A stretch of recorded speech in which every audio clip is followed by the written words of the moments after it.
కోరుకుంటున్నాను.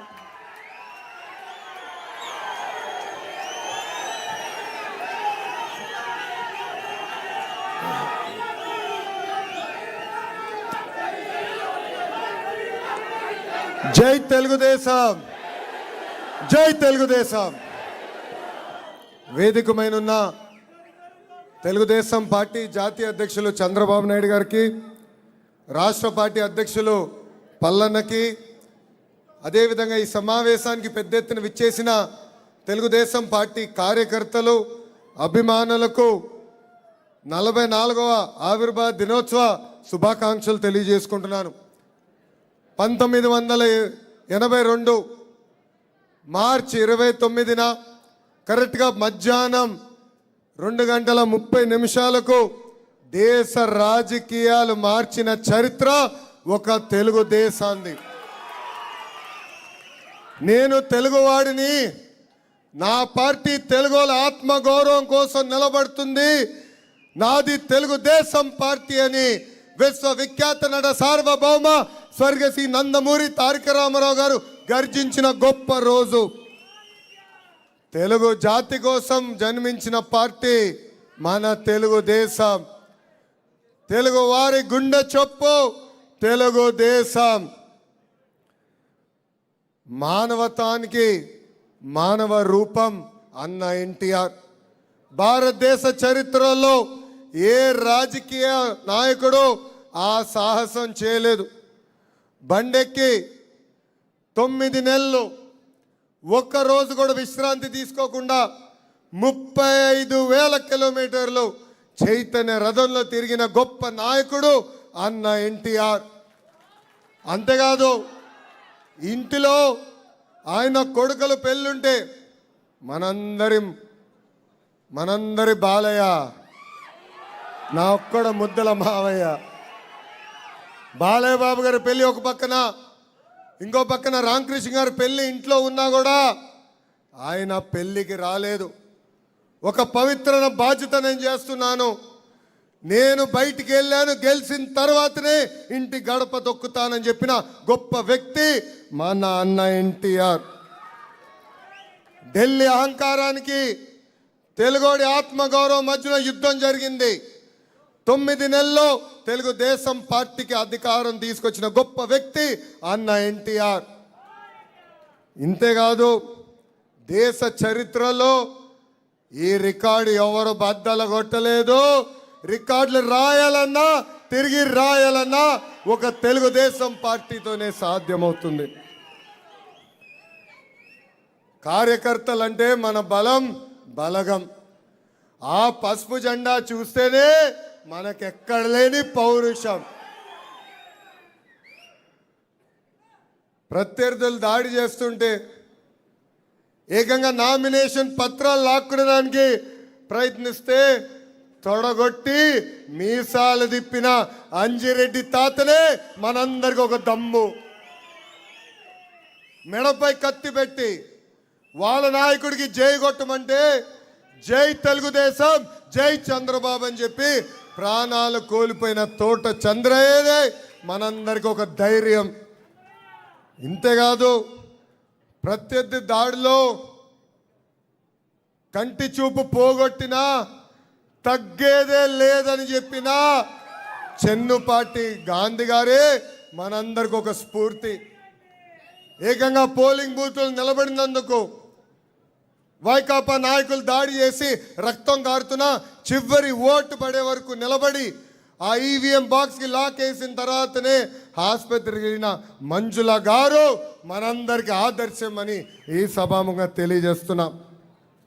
ఆ రోజు నుంచి ఈ రోజు వరకు తెలుగుదేశం పార్టీ కార్యకర్తలే కంచుకోటకి కాపలా కాశారు. జెండాలు మోసింది కార్యకర్తలు, పోరాడింది కార్యకర్తలు. అందుకే నాకు ఈ కార్యకర్తలే అధినేత అని ఈ సభాముఖం మీకు తెలియజేస్తున్నా. దీంట్లో భాగంగా నేను ఒక ఉదాహరణ ఇవ్వాలి. శ్రీకాకుళం జిల్లా రాజం నియోజకవర్గంలో అంతకపల్లి అని ఒక గ్రామం ఉంది. ఆ గ్రామంలో ఒక పెద్ద ఆయన ఉన్నాడు. చిన్న పిల్లల దగ్గర నుంచి పెద్దవారి వరకు ఆయన్ని తెలుగుదేశం అని పిలుస్తారు. ఏమని? తెలుగుదేశం అని పిలుస్తాడు. ఆ పెద్దాయన పేరు ఎవరికి తెలీదు. ఆ పెద్దాయన కూడా తెలుగుదేశం అంటేనే ఆయన పలుకుతాడు. నిజంగానే అది చూసిన తర్వాత, నేను తెలుసుకున్న తర్వాత నా పైన ఎంత బాధ్యత పెరిగిందని నేను మీ అందరికీ తెలియజేస్తున్నా. దేశానికి సంక్షేమం పరిచయం చేసిన గొప్ప వ్యక్తి అన్న ఎన్టీఆర్. 2 రూపాయలకే కిలో బియ్యం, 50 రూపాయలకే ఆనాడు రైతులకు హార్స్ పవర్ కరెంట్, పెన్షన్ కార్యక్రమం కానివ్వండి, పక్కా ఇల్లు కానివ్వండి, గురుకుల పాఠశాలలు, మహిళలకు ఆస్తుల సమాన హక్కు, పటేల్ పట్వారీ వ్యవస్థ రద్దు, బీసీలకు ఆర్థిక రాజకీయ స్వాతంత్రం, తిరుపతిలో మొదటి మహిళా యూనివర్సిటీ, తిరుమలలో నిత్య అన్నదానం, తెలుగు గంగా, ఇట్లా చెప్పుకుంటా పోతే ఒక రోజంతా పడుతుంది. అలాంటి అద్భుతమైన సంక్షేమ కార్యక్రమాలు కేవలం 7 సంవత్సరాల్లోనే అన్న ఎన్టీఆర్ మనకు అర్పించారు. ఇంతేకాదు, దేశానికి అభివృద్ధి చూపించిన బ్రాండ్ మన సిబిఎన్. ప్రజల వద్దకు పాలన, విద్యా ఉద్యోగాల్లో మహిళలకు 33.33% రిజర్వేషన్, మహిళల కోసం దీపం పథకం, డ్వాక్రా, రైతు బజార్, పట్టిసీమ, అప్పుడు ఐటీ అంటే ఇప్పుడు క్వాంటమ్, అప్పుడు సైబరాబాద్ అంటే ఇప్పుడు అమరావతి. వయసు 75 అయినా స్పీడు 25 సంవత్సరాలు కుర్రోడు. ఆయన రికార్డులు బద్దలు కొట్టే వ్యక్తి ఇంకా పుట్టలేదు, పుట్టడు. అది మన సిబిఎన్.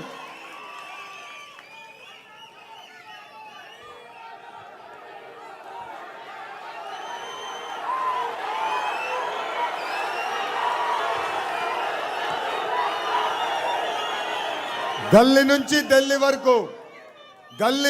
ఢిల్లీ వరకు పసుపు జెండా పవర్ ఏంటో మనం చూపించాం. ఎక్కడ చూసినా సైకిల్ బ్రాండ్ కనపడుతుంది. National front, United front, NDA లాంటి అలయన్స్లో కీలక పాత్ర వహించింది తెలుగుదేశం పార్టీ. అంతేకాదు, రాష్ట్రపతిగా అబ్దుల్ కలాం గారిని ప్రతిపాదించింది మన సిబిఎన్. పార్లమెంట్కి తొలి దళిత స్పీకర్గా బాలయోగి గారిని కూడా నియమించింది మన సిబిఎన్. అంతెందుకు, అంబేద్కర్ గారికి భారత రత్న రాతలో కీలకమైన పాత్ర వహించింది అన్న ఎన్టీఆర్. హైవేస్ కానివ్వండి, పవర్ కానివ్వండి, టెలికాం కానివ్వండి, ఐటీ కానివ్వండి, ఇప్పుడు ఏకంగా డేటా సిటీ కానివ్వండి, అనేక సంస్కరణలో కీలక పాత్ర వహిస్తుంది ఒకే ఒక party, Telugu Desam party. Telugu Desam party లేకుండా చేస్తా ఉన్నారు కొంతమంది.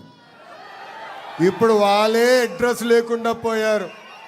అర్థమైందా రాజా? 2019 నుంచి 24 వరకు ఎన్ని అరాచకాలు చేశారో మనందరం చూసాం. 79 మంది కార్యకర్తలు, నాయకుల్ని ఆనాటి పాలకులు చంపేస్తాం కూడా జరిగింది. తోత చంద్రయ్యని చంపేస్తే పాడి మోసింది మన సిబిఎన్.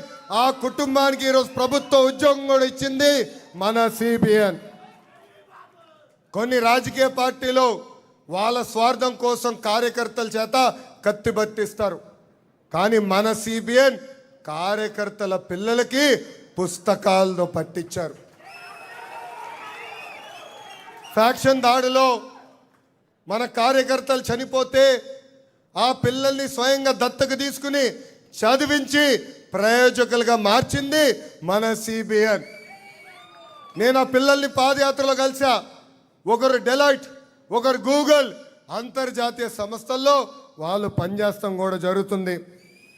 కార్యకర్తలపైన, నేతలపైన కేసులు పెట్టారు. మన దేవాలయంగా భావించే ఈ తెలుగుదేశం పార్టీ కార్యాలయంపై దాడి చేశారు. మన సిబిఎన్ ఇంటిపై దాడి చేశారు. ఏం తప్పు చేయని మన సిబిఎన్ని 53 రోజుల్లో జైల్లో బంధించారు. వాళ్ళందరికీ చెప్తున్నా, క్లేమోర్ మైన్కే భయపడని బ్లడ్ మాది. మీరు పెట్టే కేసులు, దాడులకి మేము భయపడతామా?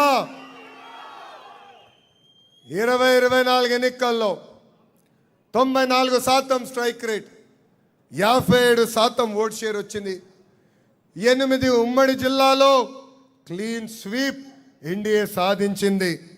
దేశంలో ఏ రాష్ట్రం చేయని విధంగా మనం సంక్షేమం చేస్తున్నాం. పెన్షన్ వృద్ధులకి 4,000 రూపాయలు, వికలాంగులకు 6,000 రూపాయలు, బెడ్కే పరిమితం అవుతే 15,000 రూపాయలు ఈరోజు మన సిబిఎన్ అందిస్తున్నారు. ఇక్కడున్న కార్యకర్తలు, రాష్ట్ర వ్యాప్తంగా ఉన్న కార్యకర్తలు ఆలోచించాలి. భారతదేశంలో ఏ రాష్ట్రంలో కూడా ఇంత పెన్షన్ ఇవ్వట్లేదు. ఇంతేకాదు, ఏకంగా దీపం పథకం ద్వారా ప్రతి ఏటా ఉచితంగా 3 గ్యాస్ సిలిండర్లు అందజేస్తున్నారు. ఇంట్లో ఎంతమంది పిల్లలుంటే అంతమంది పిల్లలకి తల్లికి వందనం ద్వారా 15,000 రూపాయలు మన సిబిఎన్ అందిస్తున్నారు. 16,347 టీచర్ పోస్టులు భర్తీ చేశాం. 6,000 కానిస్టేబుల్ పోస్టులు భర్తీ చేశాం. అంతేకాదు, మొన్న ఉగాదికి జాబ్ క్యాలెండర్ విడుదల చేశాం. 10,060 పోస్టులు ఈ జాబ్ క్యాలెండర్ ద్వారా సంవత్సరంలో భర్తీ చేస్తామని ఈ సభాముఖంగా యువకులకి నేను హామీ ఇస్తున్నా. నేను బయట ఎంత పోరాడుతున్నానో పార్టీ లోపల కూడా అంతే పోరాడుతున్నా. సంస్కరణ కోసం మనందరం కలిసికట్టుగా పోరాడాలి. కష్టపడుతున్న కార్యకర్తలు మనం గుర్తించాలి.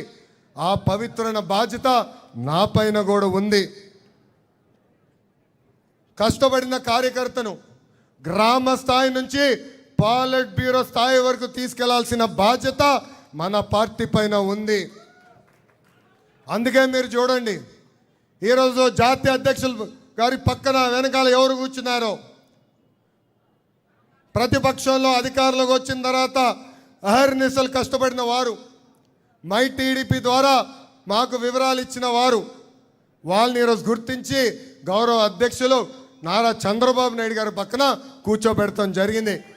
అందుకే ఇక్కడున్న కార్యకర్తలందరినీ కోరుతున్నా, మీ పని గుర్తించాల్సిన బాధ్యత మా పైన ఉంది. కానీ మీరు కష్టపడిన విధానం మాకు చెప్పాల్సిన బాధ్యత మీ పైన ఉంది. అందుకే మై టీడీపీలో అప్డేట్ చేయండి. పార్టీ పిలిపించిన ఏ కార్యక్రమం అయినా అది మై టీడీపీ ద్వారా పార్టీకి తెలియజేయాలని ఈ సభాముఖంగా కార్యకర్తలందరినీ నేను కోరుతున్నా. అంతేకాదు, మన పార్టీలో ఒక జబ్బు ఉందండి. ఆ జబ్బు పేరేంటి? గట్టిగా చెప్పండి. అలక. దానివల్ల నష్టపోయేది ఎవరు? కార్యకర్తలు, ఆంధ్ర రాష్ట్ర ప్రజలు. అందుకే అలక వీడాలి. మై టీడీపీలో సిబిఎన్ కనెక్ట్ అని ఉంది. మీరు గౌరవ ముఖ్యమంత్రి గారికి ఏమైనా తెలియజేయాలన్నా, జాతీయ అధ్యక్షుల వారికి నేరుగా ఏమైనా తెలియజేయాలన్నా తద్వారా తెలియజేయచ్చు. అందుకే ఆలక మానేయండి, అవసరం లేదని ఈ సభాముఖంగా కార్యకర్తలందరికీ నేను పిలిపిస్తున్నా. మనందరికీ అహంకారం వద్దు. గతంలో చూసాం, అహంకారం వస్తే 151 11కి పడిపోయింది. నాయకులందరినీ కోరుతున్నా, ప్రజల దగ్గరికి వెళ్ళాలి, కార్యకర్తల దగ్గరికి వెళ్ళాలి, పలకరించాలి, వాళ్ళ సమస్యలు ఏముందో నేరుగా తెలుసుకుని పరిష్కరించాలని ఈ సభాముఖ నాయకులందరికీ నేను పిలిపిస్తున్నా. ఈ మధ్యన జగన్ చూస్తుంటే బాధేస్తుందండి. ఆయనకి క్రెడిట్ చోరీ డిసార్డర్, అంటే క్రెడిట్ చోరీ జబ్బు. దాని పేరు సిసిడి అని నేను పెట్టి ఆయనకు వచ్చిందండి. మొన్నే నుంచుని ఏకంగా ఆసిలర్ మిత్తల్ ప్రాజెక్ట్ ఆంధ్ర రాష్ట్రానికి రావట్లేదు, లోకేష్ అబద్ధాలు చెప్తానంటాడు.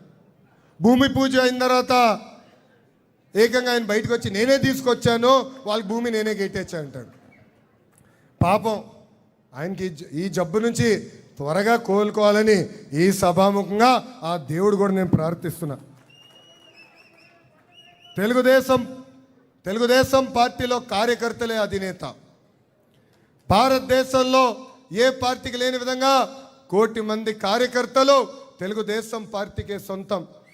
అందుకే ఈరోజు చూస్తే గతంలో ప్రమాద బీమా కింద 2 లక్షల రూపాయలు వస్తే ఇప్పుడు అది ఏకంగా 5 లక్షల రూపాయలకి పెంచారు మన సిబిఎన్. ఇప్పటి వరకు కార్యకర్తల సంక్షేమం కోసం 150 కోట్ల రూపాయలు ఖర్చు పెట్టిన ఏకైక పార్టీ మన తెలుగుదేశం. ఈ 44వ ఆవిర్భావ దినోత్సవం సందర్భంగా మొదటి విడతలో క్లస్టర్ యూనిట్ బూత్ జాతీయ రాష్ట్ర మండల్ డివిజన్ గ్రామ కమిటీలు ఉన్న వాళ్ళందరికీ ఉచితంగా హెల్త్ చెకప్ చేసి ఫాలో అప్ కేర్ కూడా అందిస్తామని వాళ్ళందరికీ నేను హామీ ఇస్తున్నాను. ఈరోజు ఒక పవిత్రమైన రోజు. మనందరం ఇక్కడ కూర్చోగలుగుతున్నాం అంటే మన ముందల ఎంతోమంది త్యాగాలు చేశారు. వాళ్ళందరినీ జీవితాంతం గుర్తుపెట్టుకోవాలని ఇక్కడున్న కార్యకర్తలందరికీ నేను పిలిపిస్తూ నాకు ఇంత అద్భుతమైన అవకాశం ఇచ్చిన మీ అందరికీ పేరు పేరున నా హృదయపూర్వక ధన్యవాదాలు తెలుపుకుంటూ మీ అందరి దగ్గర నుంచి సెలవు తీసుకుంటున్నాం. జోహార్ అన్న ఎన్టీఆర్, జోహార్ అన్న ఎన్టీఆర్. చంద్రబాబు నాయుడు గారి నాయకత్వం, చంద్రబాబు నాయుడు గారి నాయకత్వం. జై తెలుగుదేశం, జై తెలుగుదేశం, జై హింద్, జై హింద్. అందరికీ నమస్కారం. కృతజ్ఞతలన్నా. మీరు యువగలంలోని ఒక్కసారి మీసం మెలేసి తిప్పారు. ఆ జోష్ తోటి 2024లోని ఎంత బంపర్ మెజారిటీ ఇచ్చారో మీరే చూశారు.